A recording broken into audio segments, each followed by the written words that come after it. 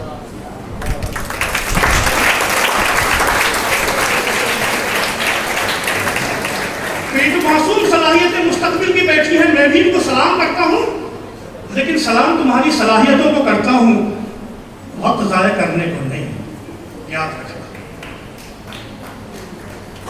تم اپنی صلاحیتوں کو نکالو اور اس کو آگے بڑھاؤ. لیکن دوستو، اب میں زیادہ وقت نہیں لوں گا. میں نجم الدین صاحب کی بات سننا چاہتا ہوں. کہنے کو تو بہت کچھ ہے اور ٹیچر کا کام تو کہتے رہنا ہے. صلاحیتیں کبھی کبھی آدمی کے لیے قاتل بن جاتی ہے. فارسی میں شادی کہتے ہیں، اے روشنی تب برمن بڑا شدی. کبھی کبھی صلاحیت انسان کے لیے بلا ہو جاتی ہے. ہندوستان میں آج کل کچھ عالم ایسے پیدا ہو گئے ہیں جن کی صلاحیتیں ان کے لیے بلا بن گئی ہیں. بڑے باصلاحیت تھے، بگڑ گئے. شیطان وہ شخص تھا، سب سے زیادہ نالج اس کے پاس تھا، اور زمین کا کوئی خطہ ایسا نہیں تھا حضور جہاں اس نے سجدہ نہ کیا. معمول کر دیا تھا زمین کے سارے خطوں کو ابلیس نے اپنے سجدوں سے، اپنے علم سے. لیکن یہ صلاحیت، یہ عبادت اس کے لیے بلا بن گئی. جب خدا نے کہا آدم کو سجدہ کر، تو وہ لگ گیا ناپ تول میں مٹی میں کہ تو اس نے آگ سے مجھے پیدا کیا، اس کو مٹی سے پیدا کیا. مٹی نیچے جاتی ہے، آگ اوپر آتی ہے. ہونا یہ چاہیے تھا کہ تو کہتا کہ مٹی، ابلیس کو سجدہ کر. مٹی سے کہا جا رہا ہے، آج ابلیس سے کہا جا رہا ہے کہ مٹی کو سجدہ. یہ کیا ہو؟ اللہ نے کہا نکل جا، راجہ درگاہ. کبھی کبھی صلاحیتیں آدمی کو خواہشوں کی طرف لے جاتی ہیں، خواہش بربادی کی طرف لے جاتی ہیں.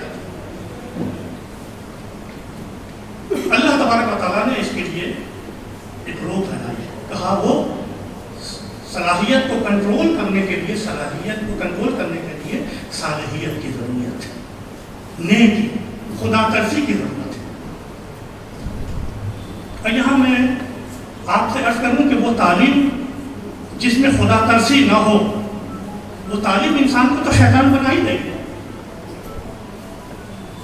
میں ایک بات آپ سے پچھلی مرتبہ کہہ رہا تھا کہ نوئیڈا میں ایک مرتبہ نالوں سے لڑکیوں کے ہڈیاں نکلی، کنکال نکلے، ڈھانچے نکلے. آپ نے سنا ہوگا ایک شخص تھا جو بدکاری کر کے بچیوں کو مار کر کے بورے میں بھر کے نالیوں میں پھینک دیتا تھا. اس کا نام تھا پنڈیر. تمہیں پتا ہے کہاں کا پڑھا ہوا تھا؟ دلی کے سب سے بڑے کالج سینٹ اسٹیفن کالج کا پڑھا ہوا تھا. سب سے بڑے کالج سینٹ اسٹیفن کالج وہ ہے کہ جس سے تمہارے پاکستان کے پریزیڈنٹ ضیاء الحق صاحب پڑھے ہوئے تھے. اور وہاں میرے ایک استاد پروفیسر تھے، کہیں کس زمانے میں پروفیسر اکبر آبادی صاحب، وہاں کا پڑھا ہوا تھا. تو تعلیم اس کو شیطان بننے سے نہ بچا سکی، اور لیب کو شیطان بننے سے یہ تعلیم نہ بچا سکی. تعلیم کو اگر کوئی چیز بچا سکتی ہے تو وہ خدا کا خوف ہے. ابھی 2 ہفتہ پہلے، 1 مہینہ پہلے، 4 ہفتہ پہلے میں دبئی میں تھا. میرے سردار خان وہاں رہتے ہیں، تو میں نے کہا بچوں تم جب جاؤ تو مجھے جمعہ عبد الماجد کی لائبریری میں چھوڑ دو، طالب علم کا کام تو پڑھنا ہے. تو لائبریری جو تھا وہاں پہ مصری تھا. تو مناسبت ہو گئی، جب میں کتابیں پڑھنے کے لیے جاتا تھا تو اس مناسبت میں ایک ہندی اسکالر آیا ہوا ہے مولانا پڑھتا ہے. تو میں نے کہا کہ میرے دوست، تمہارے اور مصر کے حالات اور ہمارے ہندوستان کے حالات یکساں ہیں. ان کا وہ کیسے؟ بڑی دلچسپ بات ہے، وہ سنا رہا ہوں میرے بچوں. میں نے کہا دیکھو، حضرت یوسف علیہ السلام جب مصر میں آئے تھے تو اپنے ابا کو بھی لے آئے تھے. ابا کون تھے؟ حضرت یعقوب علیہ السلام. حضرت یعقوب علیہ السلام کی جب وفات کا وقت آیا تو اپنے سارے بیٹوں کو جمع کیا اور کہا، قرآن میں کہے، یہ آیت آئی ہے پوری، ام کنتم شہداء اذ حضر یعقوب الموت فقال لبنیہ ما تعبدون من بعدی قالوا نعبد الہک و الہ آبائک. ان کو معلوم تھا کہ ایک وقت وہ آئے گا کہ جب یہاں بغاوت ہوگی اور یہ جو رولنگ جماعت ہے انبیاء کی یہ ختم ہو جائے گی اور مقامی لوگ حاوی ہو جائیں گے، ٹھیک جس طرح ہندوستان میں ہوا. تو آپ نے کنسیو کیا اسے، کنسیو یعنی اندازہ لگایا کہ ایسا ہو سکتا ہے. کہا اگر لوگ حاوی ہو جائیں گے مقامی لوگ اور تم لوگ اقلیت میں آ جاؤ گے تو تمہارے ایمان کو خطرہ ہو جائے گا. ایک نبی کی فراست دیکھیے، قرآن کہتا ہے بچوں کو جمع کیا، پوچھا ما تعبدون من بعدی، میرے بعد، میرے مرنے کے بعد، میری زندگی میں نہیں، میری زندگی میں نہیں. ما تعبدون من بعدی، میرے مرنے کے بعد تم کس کی عبادت کرو؟ بچوں نے کہا نعبد الہک و الہ آبائک، اے ابا جان آپ یقین رکھیے جس طرح آپ کی زندگی میں ہم عبادت کرتے ہیں اللہ کی، آپ کے مرنے کے بعد ہم ہماری اولاد بھی اللہ کی عبادت کریں. یہی حالات ہندوستان کے ہیں. ہماری حکومتیں چلی گئی، اب ہمیں خطرہ محسوس ہو گیا ہے کہ گھر واپسی کا پروگرام چل رہا ہے، کہیں ایسا نہ ہو میرے مرنے کے بعد میرے بچے شرک و بدپرستی میں مبتلا ہو جائیں اور اپنا ایمان اپنا دھرم چھوڑ دیں. میں عبدالرزاق کالسکر صاحب کے لیے صبح شام دعائیں کرتا ہوں، آپ کے ان معلمین کے لیے جو پہلے فیروز کے نام سے تھے یا بائیگر کے نام سے، اللہ تعالیٰ ان کو سلامت رکھے. علیم شمسی صاحب نے فرمایا کہ سین کام چوس کر دیا. میں کہتا ہوں کہ ٹوکن کے بچوں کے مستقبل اور ان کا ایمان بچا لیا ان لوگوں نے. جو حالات ہیں آنے والے کہ کل کیا ہوگا کوئی کہا نہیں جا سکتا، آندیاں چل رہی ہیں کفر شرک کی. تو اپنے اسکولوں کے اندر اپنے بچوں کے ایمان کا انتظام کیجیے. اگر والدین بیٹھے ہیں تو میں کہوں گا کہ والدین کی ذمہ داری ہے کہ اپنے بچوں کے ایمان کا انتظام کریں، ورنہ قیامت کے دن حضرت یعقوب کے سامنے اللہ سے پوچھیں گے کیا تم نے اپنے بچوں سے یہ عہد لیا تھا ما تعبدون من بعدی کہ میرے بعد تم کس کی اطاعت کرو گے؟ ملت اسلامیہ کی دوسری ترجیح یہ ہے کوالٹی ایجوکیشن عطا کرنے کے بعد، میں نے تو مقابلے کی تعلیم دینے کے بعد، کہ اپنے بچوں کے دین و ایمان کی وہ فکر کریں. اگر اسکولوں میں ان کے دینی تعلیم کا انتظام نہیں ہے تو ان کے گھروں پر دینی تعلیم کا انتظام کریں، ورنہ قیامت میں ان کو جواب دینا.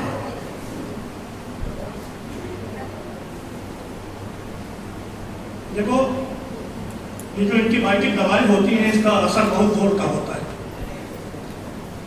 نا، سائیڈ افیکٹ بھی زور کا ہوتا ہے. پورے تعلیمی نظام میں بد اخلاقی آ گئی ہے. پورے تعلیمی نظام میں بچے بڑوں کا ادب نہیں کرتے، کچھ تو نیٹ کی وجہ سے نہیں کرتے، کچھ تعلیمی نظام کی وجہ سے نہیں کرتے. اکبر الہ آبادی نے اس زمانے میں کہا تھا ہم ایسی سب کتابیں قابل ضبطی سمجھتے ہیں کہ جن کو پڑھ کے بیٹے باپ کو خطی سمجھتے ہیں. ہمارا نوجوان طبقہ جو ہے بچہ وہ بڑوں سے زیادہ تیز ہے اس نیٹ کے زمانے میں. تو کہیں ایسا نہ ہو کہ بے ادبی کی راہ پہ چلا جائے. تو اس تعلیم کے ساتھ ساتھ ادب ضروری ہے. دیکھو امام حسنی یہ کہتے تھے کہ لیس الیتیم من مات والدہ، لیس الیتیم من مات والدہ ان الیتیم یتیم العلم والادب. یتیم وہ نہیں ہے جس کا باپ مر گیا، یتیم وہ ہے جو علم و ادب سے محروم رہ گیا. ایسا کیوں کہا؟ میں اس کی وجہ بتاتا ہوں. یتیمی کا نقصان یہ ہوتا ہے باپ جب چلا جاتا ہے تو کمانے والا کوئی نہیں رہتا، ارننگ ہینڈ ختم ہو جاتا ہے، کمانے والا سب چلا جاتا ہے، تو ماں پریشان ہوتی ہے کیا کرے. لیکن روزی کا مالک اللہ ہے. باپ کے جانے کے بعد بھی اللہ تبارک و تعالیٰ بچوں کی روزی کا انتظام کرتا ہے. روزی سے بڑا نقصان یہ ہوتا ہے کہ جو باپ بچوں کی تربیت کر سکتا تھا وہ تربیت سے محروم ہو جاتا ہے. اس لیے کہا ان الیتیم یتیم العلم والادب کہ جو علم سے اور ادب سے محروم ہو جائے. باپ کے رہتے بھی استاد کے رہتے بھی جو بچہ ادب سے محروم ہو جائے اس سے بڑا یتیم دنیا میں کوئی ہو نہیں سکتا، کوئی نہیں ہو سکتا. باپ موجود ہے پھر بھی بے ادب. اسی لیے جب بچہ بدتمیزی کرتا ہے تو لوگ کہتے ہیں ماں باپ سے تربیت نہیں. اسکول کو بلیم نہیں کرتے، ماں باپ کو کرتے ہیں. تو ادب سے رشتہ جوڑیے. مولانا نون بڑے حکیم تھے، وہ کہتے تھے ادب تاج لطف الہی، ادب تاج لطف الہی بنے برسر برو ہر جا کے خالی. ادب ایک تاج ہے اللہ کی مہربانی سے. اس تاج کو سر پہ رکھو اور جہاں چاہو چلے جاؤ تمہاری عزت ہوگی. سر سید نے ایک جملہ کہا تھا، علی گڑھ مسلم یونیورسٹی جب قائم کیا تھا محمدن اینگلو اورینٹل کالج، تو کالج کا جو فرسٹ بیچ نکلا تھا اس سے لڑکوں سے خطاب کرتے ہوئے کہا تھا کہ دیکھنا بیٹے، بے ادب کبھی مت رہنا، سرکش گھوڑا کوئی نہیں خریدتا، بے ادب کو کوئی ملازم نہیں لگتا۔ تو بچوں میں اگر ادب آ جائے تعلیم کے ذریعے تو انشاءاللہ اپنا مستقبل تلاش کر لیں گے۔ بچے بے ادب رہ جائیں تو سوسائٹی میں بھی بدنام ہوں گے اور ان کو کوئی پوچھنے والا بھی نہیں ہوگا۔ میرے دوستوں اور میرے عزیزوں، پرچی آ گئی ہے، مجھے بات ختم کرنی ہے۔